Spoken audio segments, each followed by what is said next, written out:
So again, we're going to be talking to Lil Mo tonight. He is a Chattanooga native, and I really appreciate him for joining me tonight. We're waiting for him to tune in on the live stream here on Instagram. Again, as I just told you guys earlier, I started these whole like Instagram, Facebook lives talking to some interesting people that I find interesting that I want to talk to, where I can do a little bit of a longer format of an interview with them. So this is actually pretty cool stuff that I get a chance to do. So I really appreciate him for joining us tonight. So he'll be joining in just a second, hopefully. Waiting for him to accept the live to join the live stream here. So for people who are watching, don't know who I am. My name is Greg Funderburg, and I am a television news anchor in Chattanooga, Tennessee. And I've been here 7 years. So I wake up at 3 in the morning, and it's a long day, but you know what? I'm so blessed to be doing what I love. Enjoy it. It's a blessing indeed. So I will say that it is so much fun. Still trying to wait to get him to join. Just added.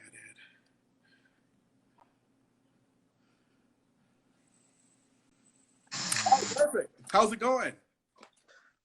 What's up, brother man? Good to be talking to you. So you know what? I am live tonight.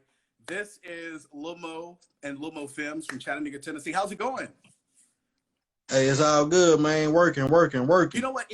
I was watching you on Instagram, and I have seen like the work you've been doing. You've been putting in a lot of work. But you know what? The really cool thing is you got recognized by a big star that he has like over 2 million followers. But we're going to talk about that in just a moment. So first, for people who don't know who you are, tell me a little bit about, who you are and, where did you come from here in Chattanooga?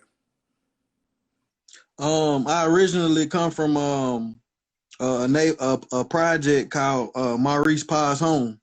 Mm-hmm. It was right across the street from Howard, but they it got tore down.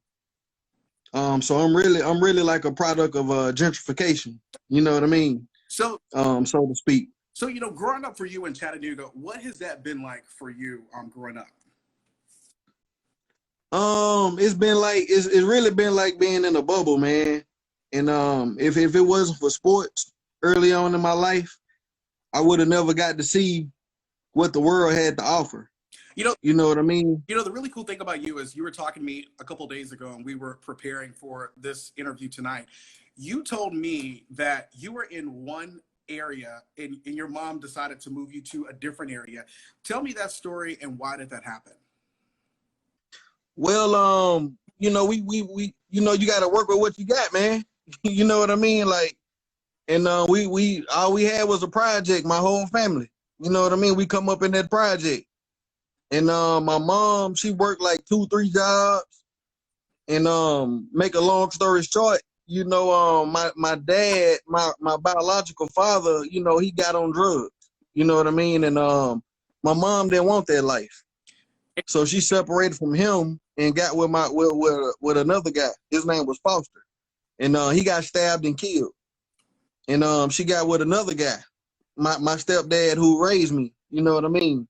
And he was more on a working path and not so much on the street path. And we moved to a neighborhood called Washington Hills, Booker T. Washington Hills. You know what I mean? Off of Bunny Oaks and Highway 58 area. And that changed my life.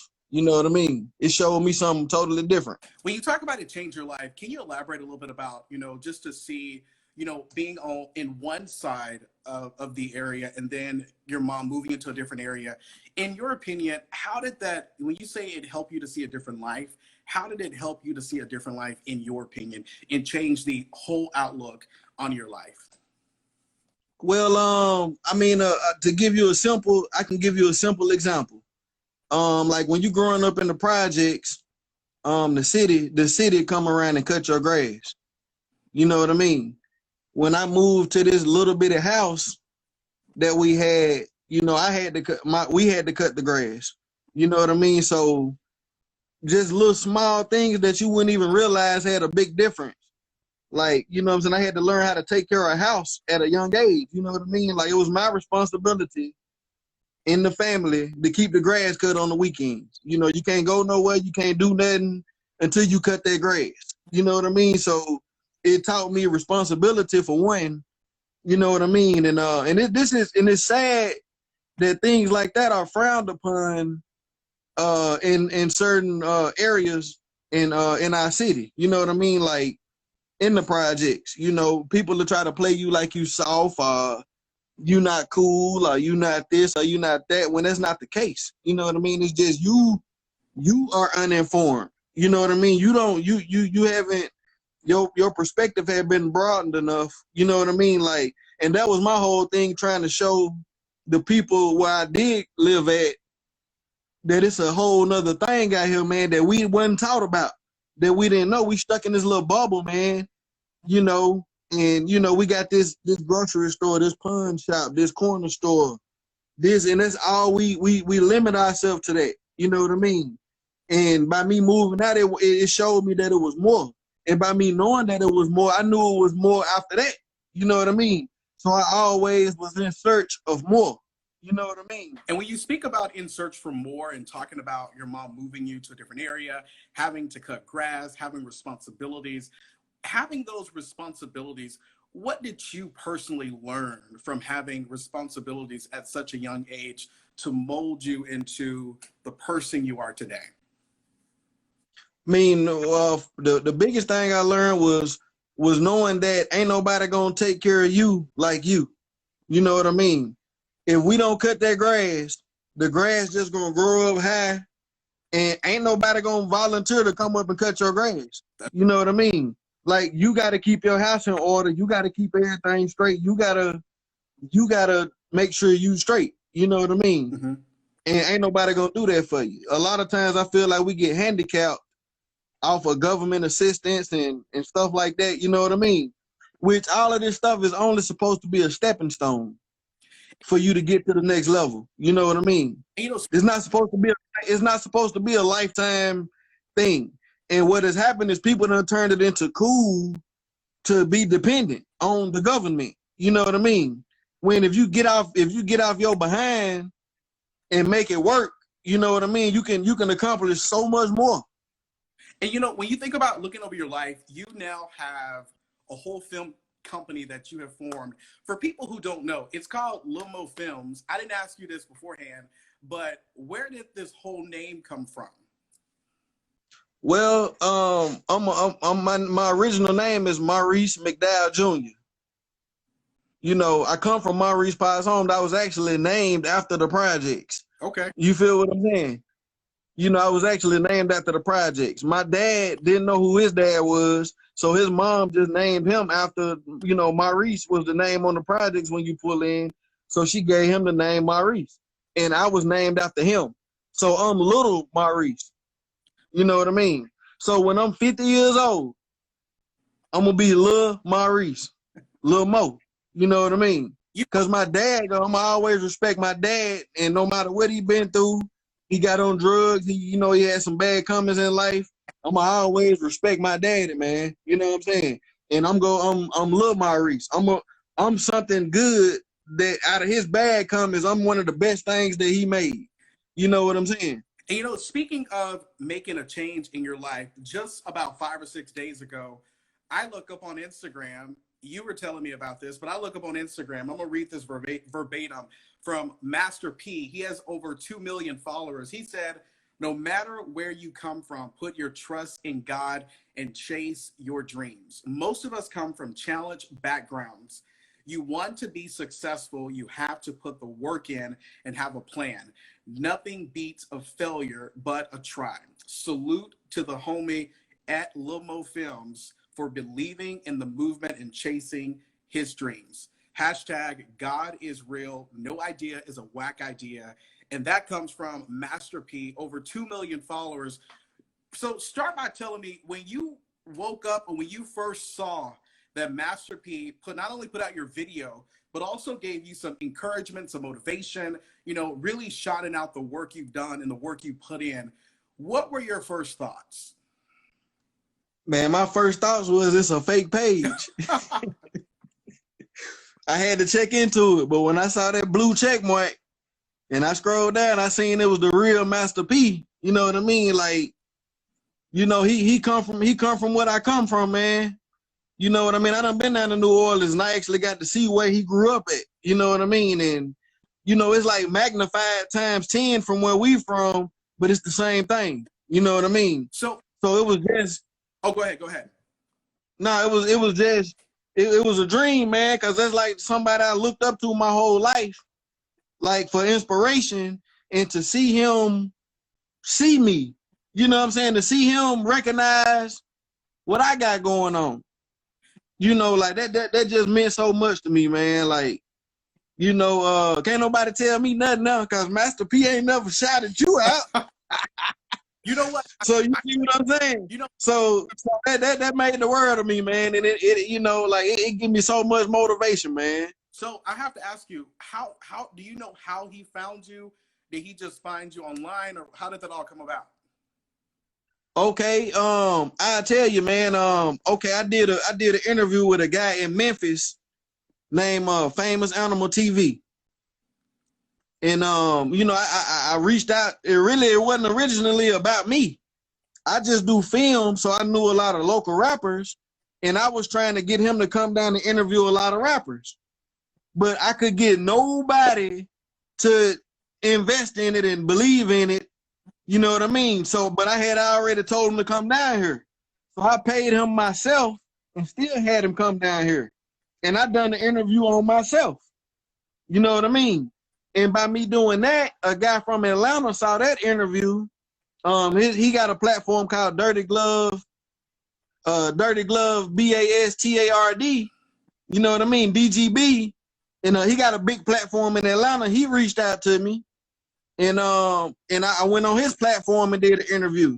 And he tagged me because I spoke about Master P in the interview that he interviewed me on. He tagged Master P in the interview. And I guess Master P saw it on his platform because he got a bigger platform. And I woke up and I seen it. I had a tag from Master P. You know what I'm saying? So You know, and the really cool thing about it is to see that he recognized the work that you put in. And you talked about earlier how you were in one neighborhood, your mom moved you to a different neighborhood for a better upbringing. You learned to responsibility by cutting grass, doing that type of thing. You know, when did you decide that you wanted to take the path to learn about the film industry? You know, speaking of the film industry, you know, tonight is the Emmys. You know, it's kind of crazy that it wasn't crazy. It was intentional that I picked this night because, you know, the Emmys are airing on ABC tonight. But thinking about your career and what you've been doing on your own platform, starting your own thing, what has it been like for you to get this whole thing started? And what advice do you have for people that are watching who want to create their own lane for their own thing that they're doing? what a thing that got me started with this, man. I used to play basketball. You know what I mean? And I was pretty good at it. And we should have more stuff like this, man. We had this program called Midnight Madness. It used to be at Howard Gymnasium, you know, back in the day. Mm-hmm. And this would be all the kids playing basketball, and you know, it would last to midnight. You know what I mean? This kept a lot of kids off the street and doing crime and doing bad things. And we don't have stuff like that no more, but we had that. And at the time in New York, they had this thing going on called and one basketball. You know what I mean? They had the tapes coming out and everything. And one of my friends, his name Prince McKinney, you know what I'm saying? He was like, man, you need to make a tape about Chattanooga and do one by yourself. And I was like, man, that's a good idea. So I went to the pawn shop and I bought a camera for $100. $100. I went and bought a camera from the pawn shop. And I went every Sunday and I recorded all these games. And when I played, I would give it to my homeboy, Deshaun and Fino. I would let them hold the camera and record me while I was playing. So I got 2 VCRs and I put the VCRs together. Oh, you took it back to the VCRs. To the VCR. This one, DVDs wasn't that popular yet. You know what I mean? So I got 2 VCRs. I went to the dollar store and I invested in 50 tapes, 50 blank tapes for $1. They was $1 at the Dollar General. And I put these highlights together and I dubbed the tape. And I went to the gym and I sold all 50 of those tapes, man, in like 30 minutes. Wow. And I knew then, I was like, dang, I got something. But I didn't know at the time that, you know, I didn't know that you can go to school for film. I didn't even know, you know, I'm in such a bubble in Chattanooga because these platforms ain't opened up to us that I didn't even realize that this was something that you can pursue in life. So I kind of just didn't pursue it. You know, for you, And, thinking back to what you were just saying, you said you went to the pawn store, bought a camera, went to the Dollar Tree or dollar store to get some tapes. That small investment in yourself, how has it provided so much more up to this date for you? man, it gave me vision, man, because at one point I went down the wrong path, man. You know what I'm saying? And I end up getting locked up, getting indicted, going through some things, you know what I mean? Then I realized, I was like, man, this ain't the life for me. You know what I mean? It ain't that it just wasn't a smart move to me. You know what I mean? What I always had was respect for the people who came before me. And I was like, well, if he got caught and he got caught and he got caught, what make me any better? What if John Gotti got caught? You know what I mean? Like what's gonna happen to me? You know what I mean? So I had to find something that I can do to where I felt like it couldn't just be taken away from me like the Three Little Pigs, building your house with hate. You know what I mean? Oh. So I wanted to do something that I can build my house with bricks. And I look back on my life.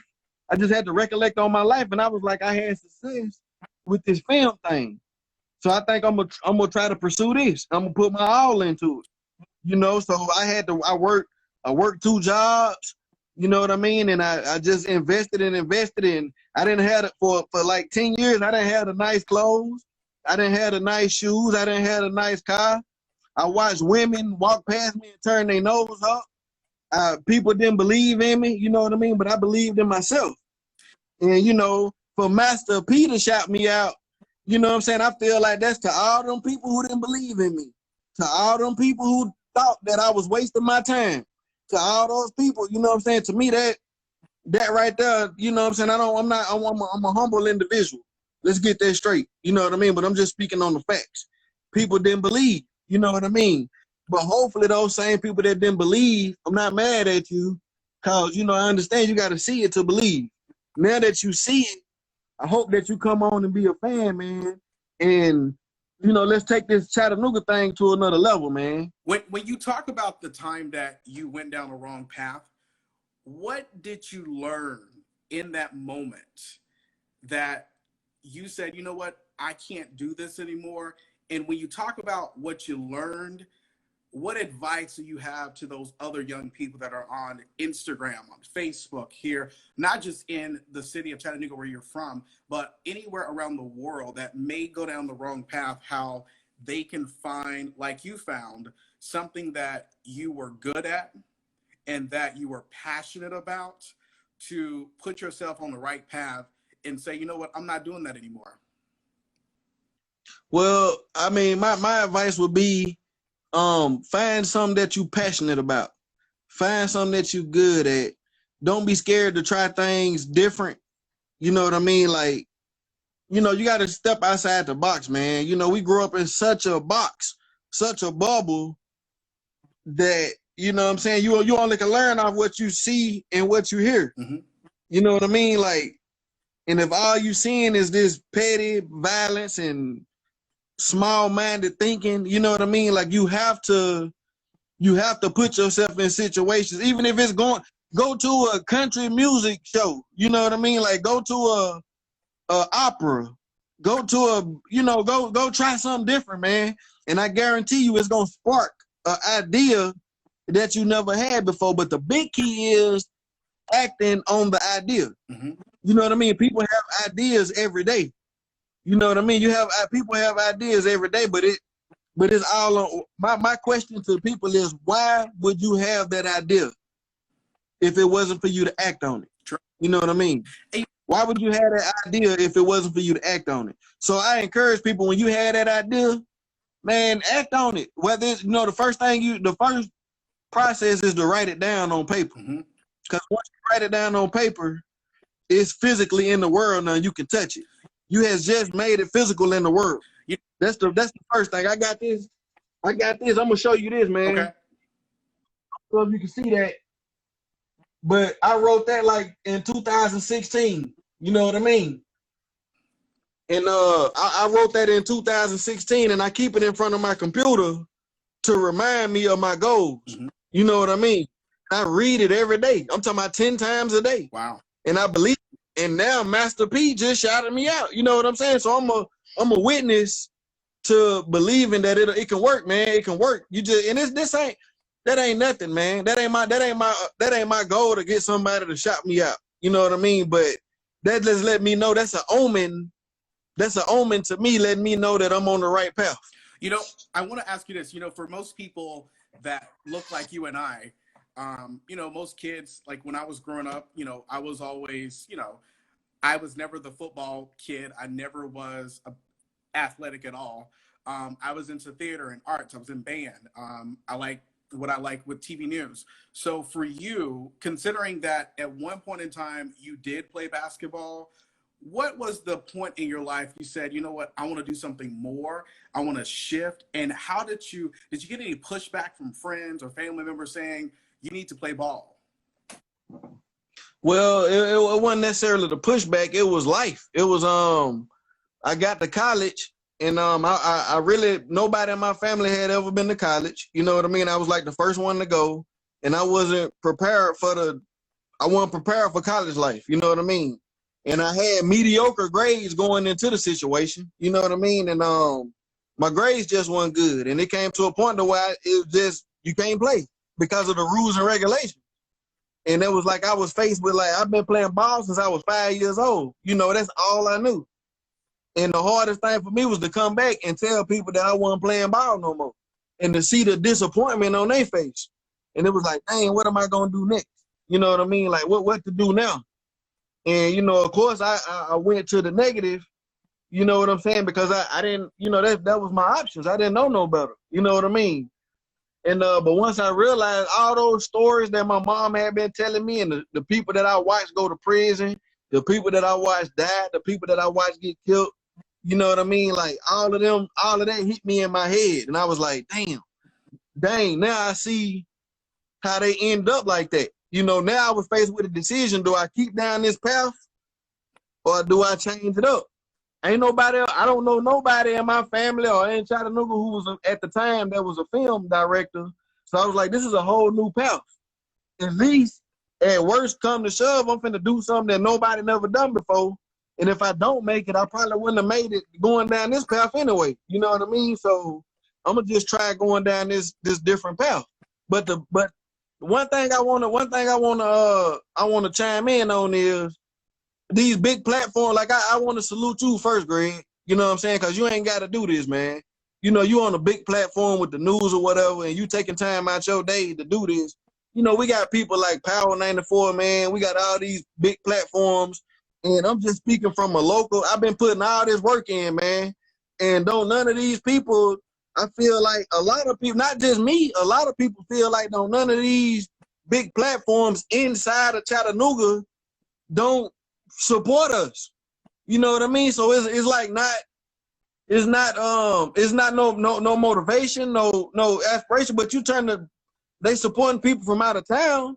You know, like we gotta support our own, man. When I go to Atlanta and I go to Memphis and I go to DC, I go to California, they supporting local people, man. You know what I mean? And if your own people in your own town don't support you, how you feel like the people outside of the town go support you? So that was my main thing, man, trying to get people in the city to support Lil Mo first. That was my first goal. And once I felt like I got to that point, then I felt like I was ready to take the world on. You know what I mean? Because when you go to the world, they going to chime in and see what your city talking about. You know what I mean? And if your city not backing you up, you on a short thread. Your city got to back you up. So if the news not backing you up, if Power 94 not backing you up, if the local newspaper not backing you up, what make you think the world gonna back you up? So I challenge people like you and the people on the other platforms to support these local people, man. Support these them.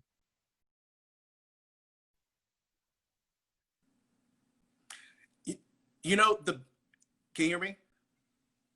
Yeah, I can hear you. Okay, perfect. I thought I had lost you for a second. So, you know, the best advice I tell people all the time, I get so much stuff coming at me in emails, is I think Tyler Perry, I look at him and I think of him as a prime example. When you don't have, when you feel like you don't have support from whoever, you have to, I always tell people, create your own platform. And creating your own platform online, on social media. And I applaud you for the work you've done. And I do want to leave you with this before we wrap this up and not give away all the details. You have a brand new film out. I can't and hear you.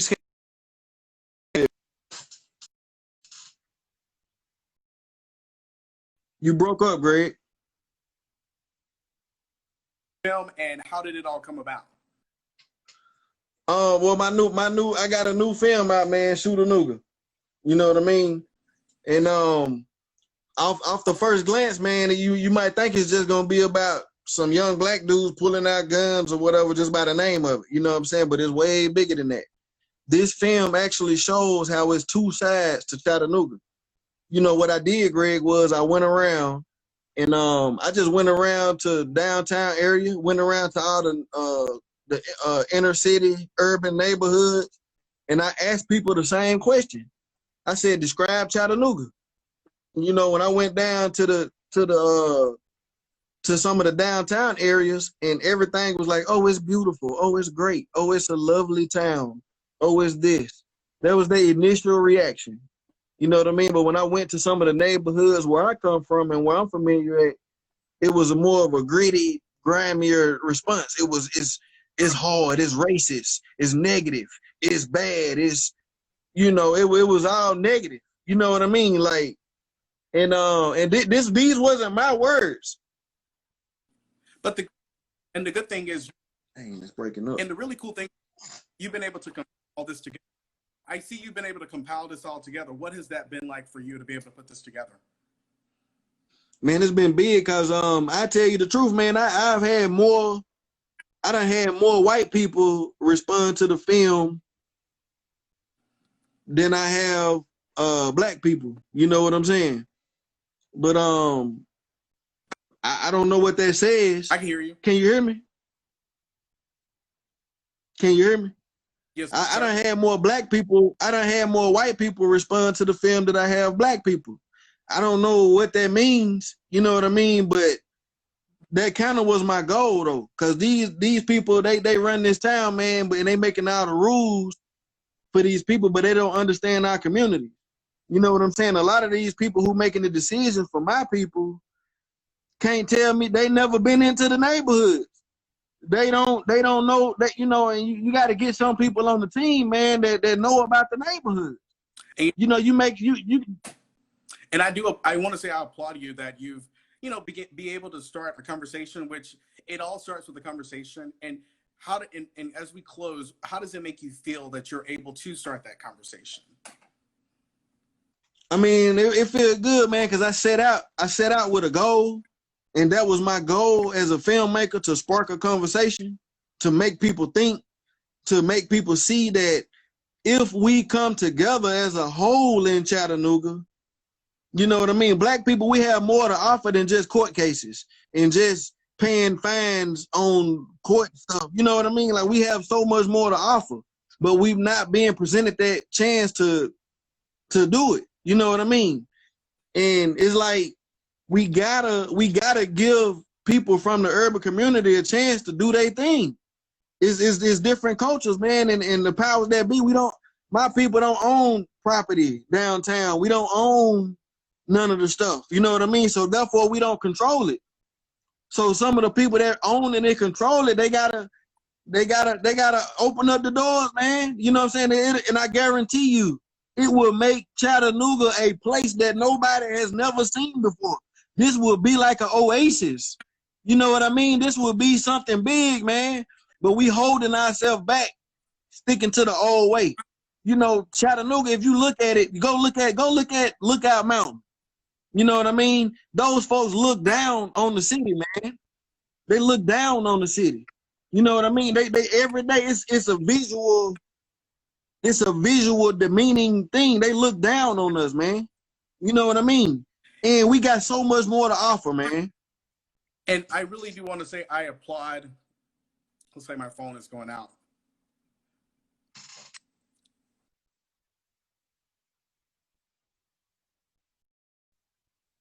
applaud you, starting that conversation and sharing your story, to hear where you have come from to where you are now is simply remarkable. And also to be shot out by Master P just several days ago.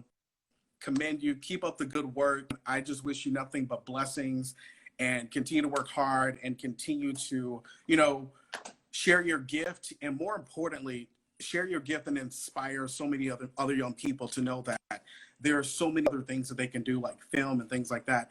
And I really do appreciate you sharing your story with me tonight. Hey, I appreciate it, man. And y'all make sure y'all go to YouTube and subscribe to Lil Mo Films, man. And if you want to get the film Shoot a Nooga, cash out $11 to $ Lil Mo Films, LILMOFILMS. And I also got my film that I shot with my boy Maul the Pimp, 32. You know what I'm saying? That's on the court case of the 32 young men who got labeled the worst of the worst in Chattanooga. You know what I mean? So if you want any of these films, man, y'all get at me, man. Lil Mo Films. Support, man. Support your boy, man. Master P shouted me out, man. Come on now. Congratulations, my friend. Keep up the good work. And more importantly, like I said earlier, don't ever let anybody tell you what you can and what you can't do. And I just want to commend you for starting a conversation. And starting the conversation is the beginning. And more importantly, to be shout out by Master P, 2.5 or 6 million followers that he has. Congratulations to you. And I look forward to hopefully meeting you soon after all this COVID is over.